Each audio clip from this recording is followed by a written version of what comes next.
Bonjour à toutes et tous. Si aujourd'hui vous êtes en mesure de regarder cette vidéo, c'est grâce aux câbles sous-marins. Ils sont au nombre de 450. Ils relient tous les continents de notre planète et ils tapissent les fonds marins de nos océans.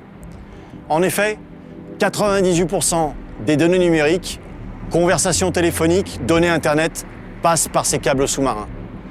Dans nos sociétés modernes ultra connectées, les câbles sous-marins sont presque aussi vitaux que le chauffage et l'électricité.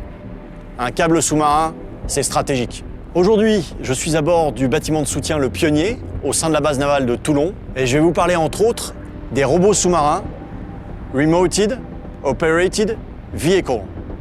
Quelle est leur fonction? Suivez-moi, je vais vous montrer.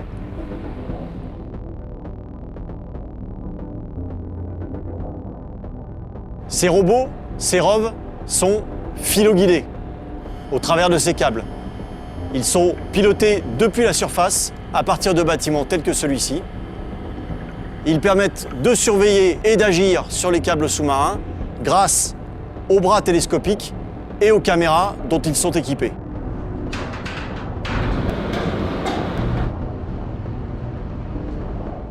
Mais alors, pourquoi protéger ces câbles sous-marins? Eh bien tout d'abord parce qu'ils sont fragiles et donc ils peuvent être endommagés par accident. Mais également, pour qui veut nous nuire, ils sont une source de vulnérabilité. Souvenons-nous qu'en 2008, un navire a, de façon accidentelle, coupé le câble sous-marin qui reliait l'Europe à l'Asie. Les liaisons numériques, téléphoniques ont été totalement rompues.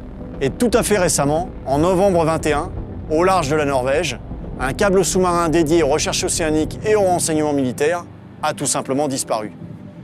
Était-ce un acte de malveillance ou un accident? Nul ne sait. Hier, l'intervention sous la mer, c'était des bathyscaphes, des plongeurs profonds intervenant en tourelle. Aujourd'hui, l'intervention sous la mer, ce sont des ROV, des drones, c'est-à-dire des robots autonomes, et enfin des plongeurs profonds. Vous êtes ici dans le temple de l'intervention sous la mer de la Marine nationale, la Cefismer.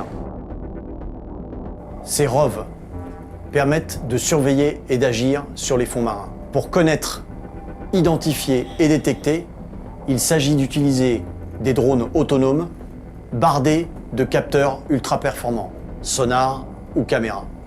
L'intervention sous la mer aujourd'hui est une combinaison de ROV et de drones autonomes. La stratégie ministérielle sur les fonds marins lancée par la ministre des Armées permettra à la Marine nationale de mettre en œuvre de tels moyens modernes. À ce jour, à peine 20% des fonds marins sont cartographiés. C'est-à-dire que les fonds marins de notre belle planète Océane sont moins bien connus que la surface de la Lune.